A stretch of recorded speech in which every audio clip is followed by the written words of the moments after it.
Apa yang bisa kita berikan kepada organisasi? Jangan dibalik, apa yang saya dapatkan dari organisasi. Kalau itu jenengan ndak ada apa nggih, ndak barokah nanti insyaallah wis ono ae lah cobaane Iya. kalau dibalik seperti itu.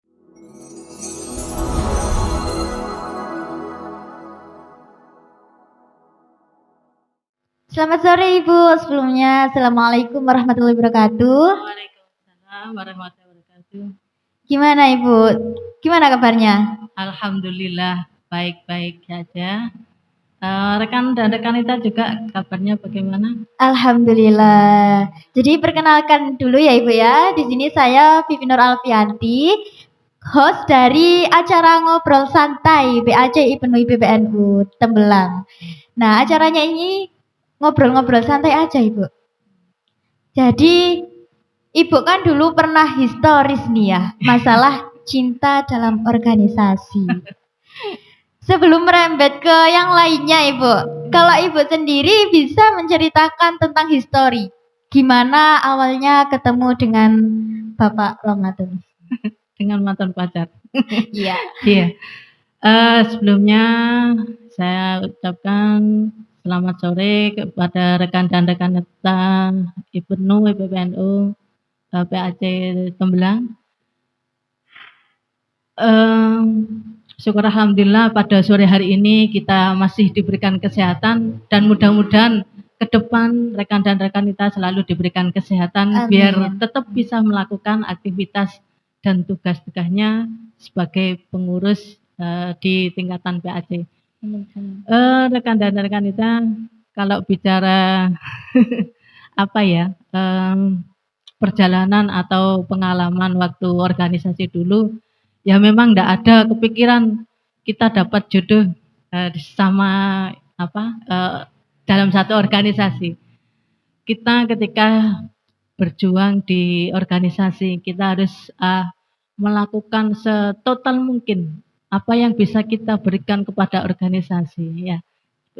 Yang pertama pokoknya nggak usah pikir itu dulu lah, itu garisnya nanti yang di atas yang menentukan. Hanya bonus ya jadinya. Iya. Bonus dari berorganisasi, mendapatkan Iya. pasangan gitu. Betul. Ketika kita berorganisasi kita harus total. Apapun jabatan kita di dalam organisasi, kita tidak usah minder. Kok duduk aku sing dadi ketua, kok aku ndok gone divisi. Jangan seperti itu. Nanti kalau kita punya pikiran seperti itu, kita akan malas untuk berkiprah di organisasi. Jadi kita laksanakan apapun tupoksi atau kedudukan rekan dan rekan kita harus tetap semangat dan selalu bersyukur. Alhamdulillah. Kok kenapa saya dipilih dalam organisasi menduduki jabatan A, B, C dan lain sebagainya. Itu harus kita syukuri ya. Yang kedua, bagaimana pola pikir kita untuk memberikan sumbangsih kepada organisasi. Kalaupun kita nggak punya uang, ya memang rekan dan rekan kita itu belum punya uang gitu. Jadi kalau masalah uang itu nanti njaluk bapak ibu di sini kan minta dari NU, ibu-ibu muslimah kan seperti itu. Jadi anak-anak tugasnya hanya berjuang, berjuang aja, wis ndak usah mikir terkait dengan keuangan itu. Nah, setelah itu kalau kita satu sudah bersyukur kemudian total dalam melaksanakan tugas organisasi, insya Allah nanti ke depan kita atau jenengan nanti terjun di dalam masyarakat ini sudah punya bekal. Jadi total melakukan apapun yang ada di organisasi, tempalah dirimu di situ semampu-mampunya, setotal-totalnya seperti itu. Nanti tidak usah berpikir jadi apa dan lain sebagainya, tidak perlu. Nanti insya Allah kalau kita sudah bersyukur kemudian total dalam melaksanakan suatu kegiatan di organisasi itu, insya Allah Allah akan memudahkan kita dalam terjun di masyarakat. Jadi apapun itu nanti. Jadi memaksimalkan kinerja kita ya sebagai pengurus. Betul. Tapi Bu, kalau kita lihat dari sisi sosial saat ini ya, masih banyak kayak dari kader IPNUI PBNU pun masih mencampur adukan urusan luar dalam berorganisasi itu. Jadi gimana Ibu menambahkan bumbu-bumbu cinta di dalam organisasi?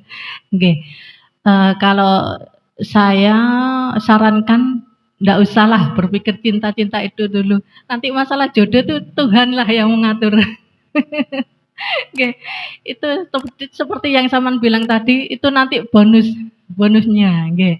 Jadi kita ndak usah berpikir cinta-cinta itu dulu, yang penting ketika jenengan, di organisasi itu, sebagai pelajar, otomatis, ketika antara organisasi dan tugas kewajiban belajarnya, kepada orang tua, itu ya kalau bisa jalan dua-duanya. Artinya seperti ini, contoh ketika kita ada Makesta ya.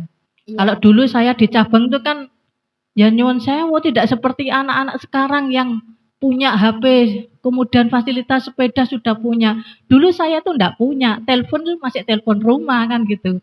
Terus belum punya sepeda, ya maklum saudara saya tuh ada 6. Jadi, jaraknya tuh dekat-dekat. Jadi ayah saya, nguliahkan anak itu ya butuh biaya lah, artinya seperti itu. Jadi fasilitas itu saya waktu jadi ketua cabang pun belum punya itu. HP ndak pegang, kemudian sepeda tuh ndak punya, tapi tetap semangat kita. Nah, ketika kita membedakan mana kewajiban kita sebagai anak, sebagai pelajar, kemudian, hak kita untuk berorganisasi, harus jalan dua-duanya. Bagaimana? Ngono. Ya tetap ketika kita ada Makesta, secapek apapun ketika itu kita, terjun atau mengisi suatu acara di Makesta itu, kemudian pulang seharusnya kita ngantuk, pengen tidur, pengen istirahat, kita hilangkan itu. Bagaimana orang tua itu tidak marah dengan kita. Artinya hak dan kewajiban kita itu jalan bersama. Nah, seperti itu. Jadi di organisasi kita tetap semangat untuk melaksanakan tugas itu, kemudian kewajiban kita kepada orang tua untuk membantu pekerjaan ya. Kalau kita pelajar kan, ya bantu-bantu orang tua lah, Iya. entah itu nyapu-nyapu atau apa yang ringan-ringan seperti itu. Nah, dua-duanya ini harus kita jalankan. Ya. Itu insya Allah, kita dapat dua-duanya. Jadi antara hak dan kewajiban, artinya hak itu hak kita untuk mengikuti organisasi, kemudian kewajiban kita adalah, tetap harus mematuhi atau hormat kepada orang tua, ya seperti itu.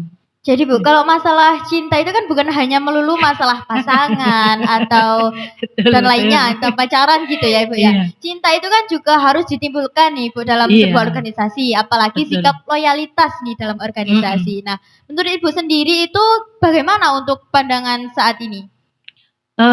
Ya itu tadi, ketika kita ingin loyalitas, ya itu tadi harus total.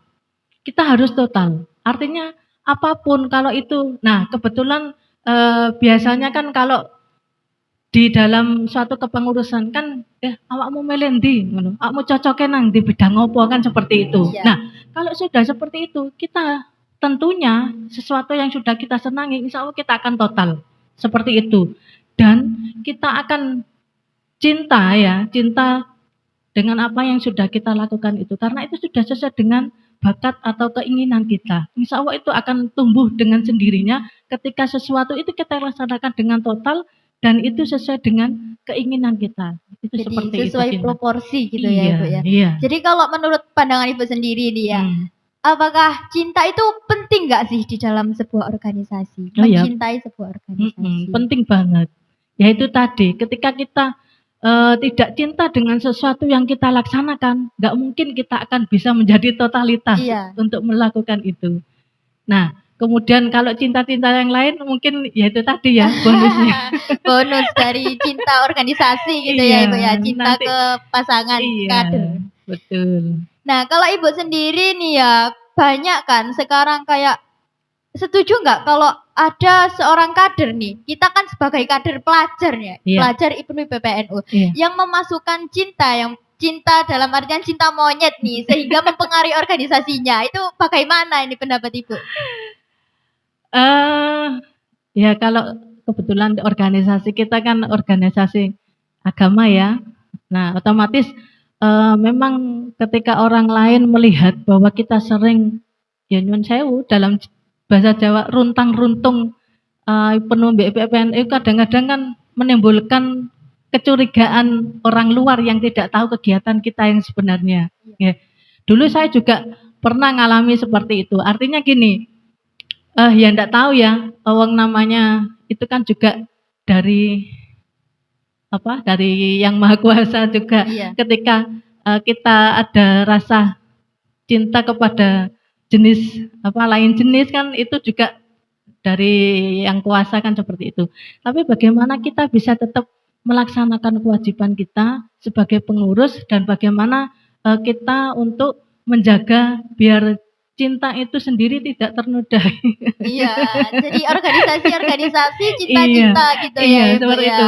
Malah waktu itu saya tuh akrabnya kemarin tuh sama Cak Duki itu ya, yang kali kejamuan itu. Oh, Jadi kalau iya. kemana-mana karena memang saya enggak punya sepeda, ya saya boncengnya itu sama Cak Duki, bukan sama suami Cadon, saya iya. sekarang ini. Jadi seperti itu. Jadi ini juga menjaga kita biar tidak timbul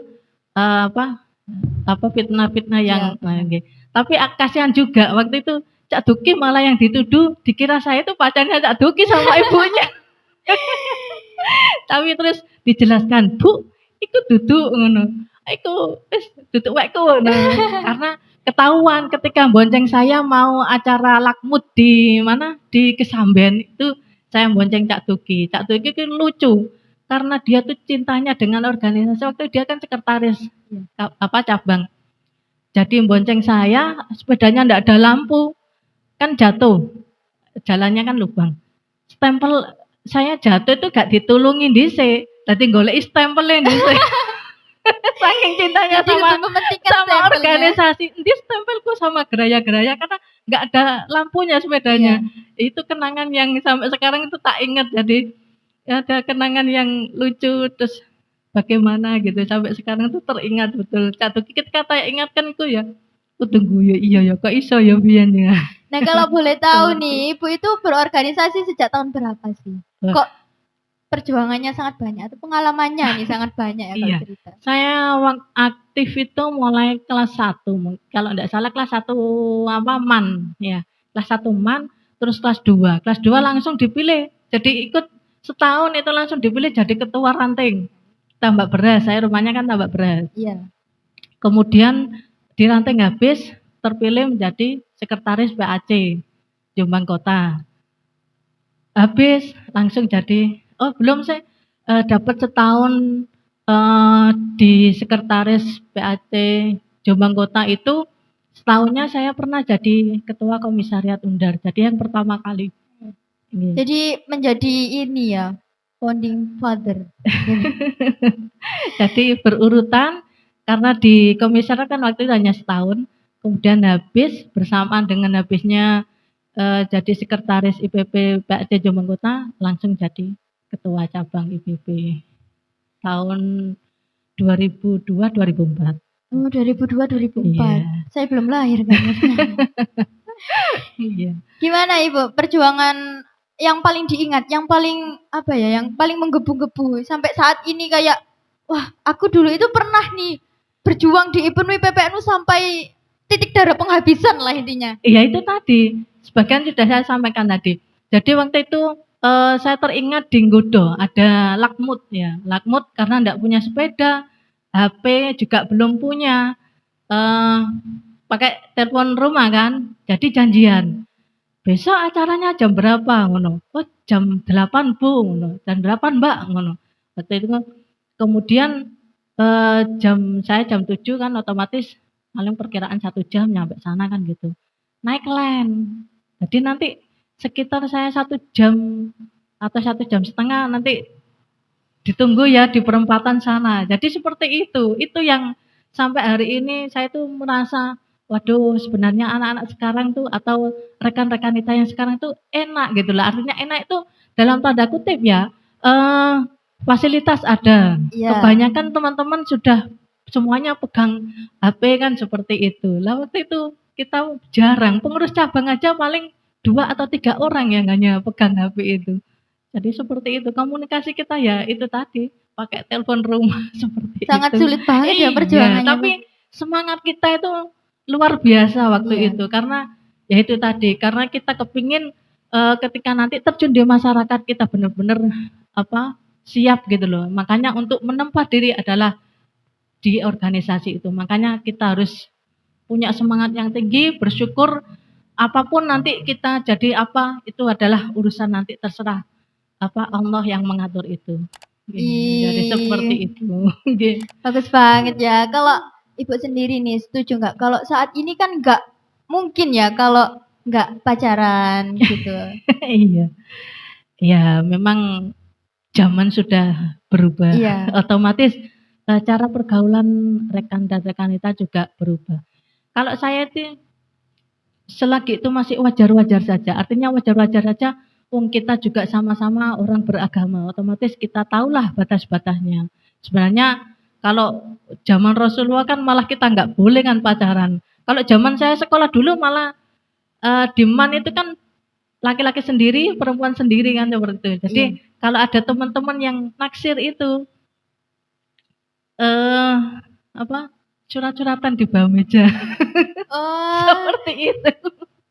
sangat Nggih. itu ya. Iya, jadi kalau menurut saya untuk zaman sekarang ya tetaplah karena kita organisasi yang, eee, organisasi agama ya, ya harus bisa menjaga diri. Dan yang paling penting adalah jangan pernah kita mengecewakan orang tua, Iya. seperti itu. Hak kita memang untuk berorganisasi, tapi kewajiban kita kepada orang tua tetap juga kita harus harus kita ingat seperti itu, ya. Nah, kalau dari pemaparan Ibu tadi itu bagaimana sih tips-tips untuk rekan dan rekanita saat ini nih dalam berorganisasi agar lebih apa ya membara? Aku mencintai organisasi. Iya, ya itu tadi, yang pertama adalah harus senang dulu. Kalau kita senang, apapun itu kita akan melaksanakan dengan sukarela, tidak dengan kepaksaan. Ya, yang pertama senang dulu. Sehingga dengan adanya senang itu kita akan bisa total melakukan apapun itu kalau dengan senang hati itu akan totalitas. Kemudian eh, yang kedua, ketika di organisasi seperti rekan dan rekaneta seperti ini, jangan terlalu ketika ingin membuat suatu acara, jangan terbebani karena, "Oh gak ada duit, gak bisa melakukan kegiatan ini," jangan seperti itu.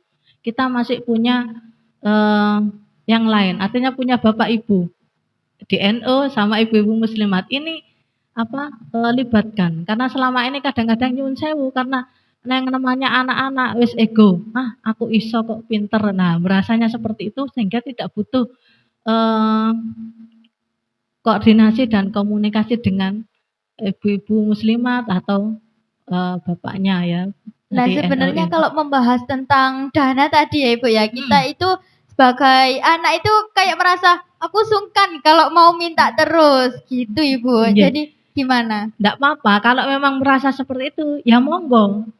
Sekarang kan lagi marak, terkait dengan apa itu, untuk membiayai istilahnya diri sendiri, nggih, organisasi sendiri. Ya mungkin ada terobosan atau ide membuka suatu usaha di organisasi itu. Kalau dulu zaman saya yang lagi rame ya waktu itu, kita itu rata-rata pengurusnya itu kan guru. Nah, waktu itu kepingin punya bimbel gitu ya, ya karena macam-macam ada guru psikologi, ada matematika, bahasa Inggris dan lain-lain semuanya punya. Tapi sampai hari itu karena kita ya itu tadi kurang, kesulitan terkait dengan keuangan tadi itu belum bisa terwujud. Nah, kalau sekarang sebenarnya teman-teman kan pinter-pinter gitu loh, ndak seperti Iya. zaman saya dulu, ada banyak keterbatasan-keterbatasan. Tapi justru itu Ibu yang menjadi tantangan kita ya, Mmm, yang mengkader ini kayak tantangannya itu mereka itu lebih dominan ke aku lebih enak di rumah HP-an mhm, gitu. Jadi mereka kurang memanfaatkan teknologi ya meskipun mmm, ada dan bisa gitu Ibu. iya, Jadi gimana tipsnya untuk mengkader yang kayak gitu? eee, kalau punya pemikiran seperti itu, janganlah. Artinya jangan tuh seperti ini. Karena kita kembali kepada basic kita. Kita kan sebagai makhluk sosial, otomatis mau tidak mau, suka dan tidak suka, kita tetap butuh orang lain. Nggak bisa kita akan berjalan sendiri kan seperti itu. Nah, Iya. ego-ego seperti itu harus dihilangkan. Karena nyuwun sewu dengan adanya, pandemi kemarin kan anak-anak didik juga banyak kemunduran-kemunduran. Jadi sukanya kan bergelut dengan HP, tidak bersosialisasi dengan teman-teman sebayanya. Nah, Iya. kemudian pikirannya juga mati. Ketika kita hanya fokus dengan HP, tidak bersosialisasi dengan masyarakat atau teman sebaya, itu pikiran akan jadi mati. Seperti itu. Kalau saya melihat seperti itu. Makanya teman-teman ini harus punya terobosan-terobosan bagaimana cara em, ketika membuat suatu program atau kegiatan yang disukai oleh teman-teman itu apa sekarang yang lagi diinginkan oleh teman-teman. Nah, jadi harus bisa membaca situasi dan kondisinya Iya. seperti ini yang pas itu apa kegiatannya untuk menghilangkan bahwa teman-teman itu tidak hanya fokus pada HP saja. Nah, ngomong-ngomong ini ya Ibu, alhamdulillah nih PAC IPNUI PPNU ini mau melaksanakan konferancap yang ketiga. Ya, ini Ibu ada pesan kesan nggak buat IPNUI PPNU ke depannya? Ya. Sebelumnya kalau memang mau melaksanakan konferensi PAC IPNUI PPNU Tembelang, kita berharap kalau selama ini memang kan yang kendala paling besar adalah adanya pandemi itu ya, sehingga kegiatan-kegiatannya masih kurang dilihatkan seperti itu. Nah, ke depan kalau memang nanti dengan adanya pengurusan yang baru, itu akan semangatnya juga harus lebih ditingkatkan. Kemudian silaturahimnya juga kurang. Jadi nyuwun sewu, selama ini yang kita rasakan, rekan dan rekanita ini kurang ke bapak-bapak nggih, ke NU, ke ibu-ibu muslimat, nggih. Mungkin kalau sama fatayatnya sama Mbak Ati sudah sudah biasa kan seperti itu ya. Yang belum biasa ini harus dibiasakan. Kemudian saat ini harus teman-teman nanti nggih untuk kepengurusan yang ke depan juga harus ada komunikasi dengan pihak desa. Nggih, pihak desa. Karena saya lihat di Kali Kejambon yang kemarin contoh aja terkait dengan pendataan SDGs itu anak-anak yang dilibatkan kan anak-anak muda semua. Iya. Itu hampir 100 lebih. Itu tak lihat banyak yang dari rekan penuh PPNU di sana terlibat. Nah, ke depan saya berharap bahwa rekan dan rekanita ini lebih banyak interaksi juga kepada desa karena anggaran nyun sewu, anggaran sekarang tuh di desa itu banyak. Nah, teman-teman nanti bisa terlibat di posyandu remaja. Ini bisa.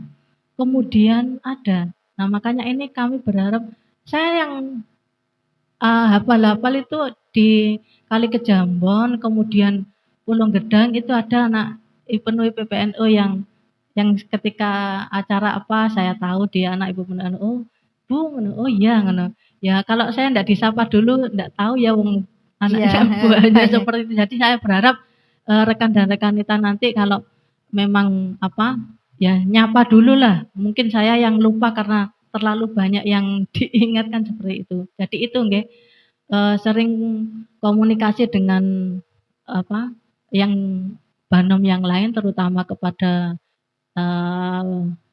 NU-nya kemudian sama ibu-ibu muslimat. Insya Allah nanti ranting yang belum terbentuk itu kita bisa bantu. Karena ada desa yang memang kepala desanya itu support gitu loh dengan organisasi yang ada di desa seperti itu. Nah, kemudian yang itu tadi kita berharap tadi totalitas itu harus lebih ditumbuhkan lagi biar nanti ke depan ketika jenengan terjun di masyarakat juga sudah siap. Jadi jangan takut salah. Justru di organisasi inilah menempa diri bah iku salah bah bener sak karepmu, tapi tempalah dengan sekuat tenaga. Totalitas di situ. Enggak usah takut salah. Salah itu nanti. Sekarang itu adalah waktunya belajar. Orang belajar tuh salah kan wajar, nggak apa-apa, nggak ada yang menyalahkan seperti itu. Nah Ibu, ada ucapan-ucapan untuk IPNUI PPNU buat konferancap? Ya, yang pertama yaitu tadi kita harus semangat untuk selalu memperjuangkan apa yang sudah menjadi amanat yang diamanatkan kepada panjenengan sebagai pengurus. seperti itu. Tidak hanya pengurus, semuanya. Yang penting tadi, itu tadi nggih, yang saya sampaikan di awal, jangan melihat kedudukan. Kalau melihat kedudukan, maka semangat kita akan, "Kok aku gak dadi ketua, wes semua wes aku nanggone divisi ya, Bapak cek ketua ya." Ndak boleh seperti itu. Posisi apapun, jabatan apapun di dalam organisasi itu, lakukan dengan totalitas. Insya Allah nanti kita akan menemukan jalannya yang terbaik. Allah lah nanti yang mengatur, termasuk juga rezeki nanti kita akan dimudahkan oleh Allah kalau memang kita totalitas dan ikhlas di dalam organisasi. Jadi prinsipnya apa yang bisa kita berikan kepada organisasi, jangan dibalik apa yang saya dapatkan dari organisasi. Kalau itu jenengan ndak ada apa nggih, ndak barokah nanti insya Allah wis ono lah cobaane kalau dibalik seperti itu. Tapi kalau kita yakin apa yang bisa kita berikan kepada organisasi, insya Allah akan dimudahkan jalan kita ke depannya. Amin amin amin ya Allah amin. Statement Ibu itu sangat bagus banget buat anak-anak kader IPNU PPNU ya. Terima kasih Ibu karena telah memberikan statement yang sangat bagus dan telah mengembangkan rasa yang menggebu-gebu untuk mencintai organisasi. Nah, di sini saya menyampaikan ucapan salam kepada keluarga Ibu dari PAC IPNU PPNU Tembelang. Dan saya berterima kasih kepada Ibu yang sebanyak-banyaknya telah menyampaikan statement dan memberikan motivasi kepada kader IPNU PPNU dengan harapan kader kita bisa menjadi lebih baik. Nggih, amin amin. Terima kasih sebelumnya doa dari kami juga. Mohon maaf kalau tadi maunya dengan mantan pacar saya. Duet sekalian. Tapi beliaunya ada acara sehingga nitip salam, mohon maaf yang sebenarnya kepada rekan-rekan kita. Saya juga terima kasih yang sebenarnya hanya itu yang bisa saya sampaikan, termasuk juga semangat yang saya berikan tadi berdasarkan pengalaman-pengalaman yang sudah pernah saya alami. Terima kasih ya, sama-sama. Ini untuk audiens saya menyampaikan ucapan terima kasih dan jangan lupa pantengin terus YouTube kami. Jangan lupa like, subscribe, and share YouTube PAC IPNU PPNU Tembelang. Dan saya memohon maaf apabila ada salah kata di podcast kali ini. Dan mohon doanya untuk podcast kedepannya menjadi podcast yang lebih baik dan lebih memotivasi kader IPNU PPNU. Jadi kesimpulannya itu kita sebagai kader IPNU PPNU itu lebih bisa mencintai organisasi dengan baik, memaksimalkan kinerja kita sebagai pengurus menjadi pengurus yang lebih baik ya Ibu ya. Jadi kita bisa memaksimalkan program kerja di IPNU PPNU.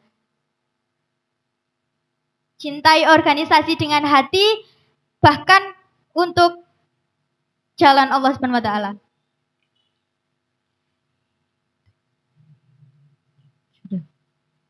Dan saya selaku host ngobrol santai PAC IPNU PPNU Tembelang mohon pamit dan mohon undur diri. Jangan lupa tadi ya like, share, and subscribe YouTube kami, channel kami karena ini sangat membawa manfaat untuk IPNU PPNU. Dan saya akhiri wabillahi taufiq wal hidayah wa ridha wal inayah. Wassalamualaikum warahmatullahi wabarakatuh.